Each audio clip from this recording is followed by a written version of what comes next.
Your excellency chancellor शोल्च, दोनों देशों के डेलीगेट्स, मीडिया के साथियों, नमस्कार। गुटन टाग। सबसे पहले मैं चांसलर शोल्च और उनके डेलीगेशन का भारत में हार्दिक स्वागत करता हूं। मुझे खुशी है कि पिछले 2 वर्षों में हमें तीसरी बार भारत में आपका स्वागत करने का अवसर मिला है।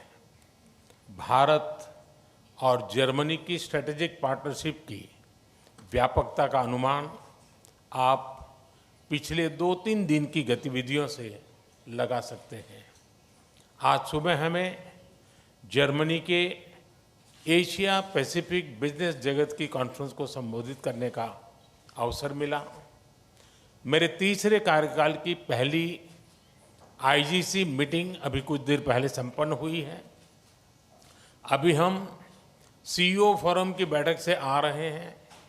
इसी समय जर्मन नौसेना की शिप गोवा में पोर्ट कॉल कर रही है और खेल जगत भी पीछे नहीं है।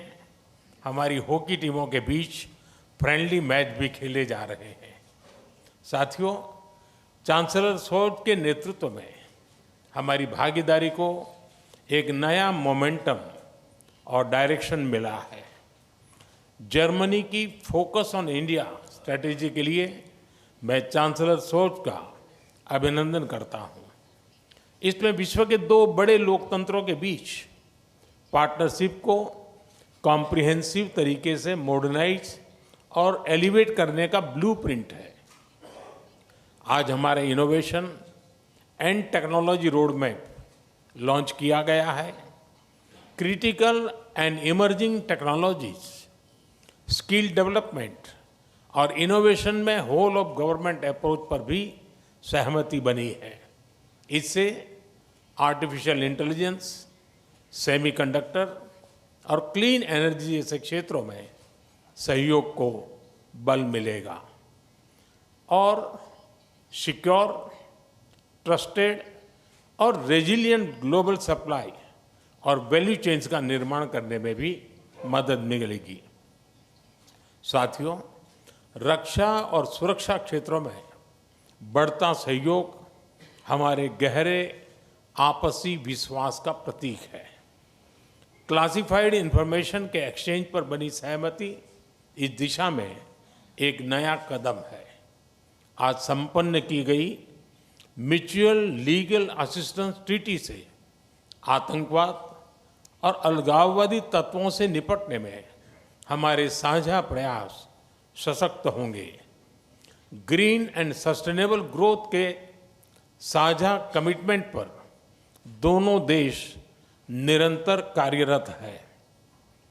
आज हमारी ग्रीन और सस्टेनेबल डेवलपमेंट पार्टनरशिप को आगे बढ़ाते हुए हमने ग्रीन अर्बन मोबिलिटी पार्टनरशिप के दूसरे चरण पर सहमति बनाई है और ग्रीन हाइड्रोजन रोड मैप भी लॉन्च किया है। साथियों, यूक्रेन और पश्चिम एशिया में चल रहे संघर्ष हम दोनों के लिए चिंता के विषय है।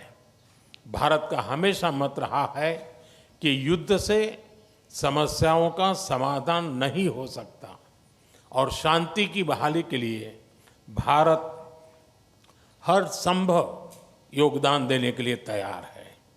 इंडो पैसिफिक क्षेत्र में अंतर्राष्ट्रीय कानूनों के तहत फ्रीडम ऑफ नेविगेशन और रूल ऑफ लॉ सुनिश्चित करने पर हम दोनों एकमत हैं। हम इस बात पर भी सहमत हैं कि 20वीं सदी में बनाए गए ग्लोबल फोरम 21वीं सदी की चुनौतियों से निपटने में सक्षम नहीं है। यूएन सिक्योरिटी काउंसिल सहित अन्य मल्टीलेटरल इंस्टीट्यूशंस में रिफॉर्म्स की आवश्यकता है। भारत और जर्मनी इस दिशा में सक्रिय रूप से सहयोग करते रहेंगे। साथियों, पीपल टू पीपल कनेक्ट हमारे संबंधों का अहम स्तंभ है। आज हमने स्किलिंग और वोकेशनल एजुकेशन में मिलकर काम करने का निर्णय लिया है। आईआईटी चेन्नई और ड्रेसडेन विश्वविद्यालय में भी समझौता संपन्न हुआ है, जिससे हमारे स्टूडेंट्स ड्यूअल डिग्री का लाभ उठा पाएंगे। भारत की युवा शक्ति जर्मनी की प्रगति और समृद्धि में योगदान दे रही है। हम जर्मनी द्वारा भारत के लिए जारी की गई स्किल्ड लेबर स्ट्रेटजी का स्वागत करते हैं।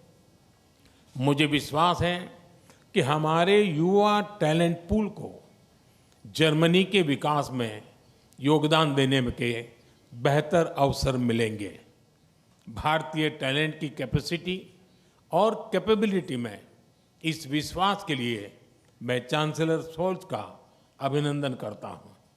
एक्सेलेंसी, आपकी भारत यात्रा से हमारी पार्टनरशिप को नई गति, ऊर्जा और उत्साह मिला है। मैं कह सकता हूं कि हमारी पार्टनरशिप में क्लैरिटी है और इसका भविष्य उज्जवल है। जर्मन भाषा में कहूं तो आलेस क्लार, आलेस गुड। बहुत बहुत धन्यवाद। दाके शॉन।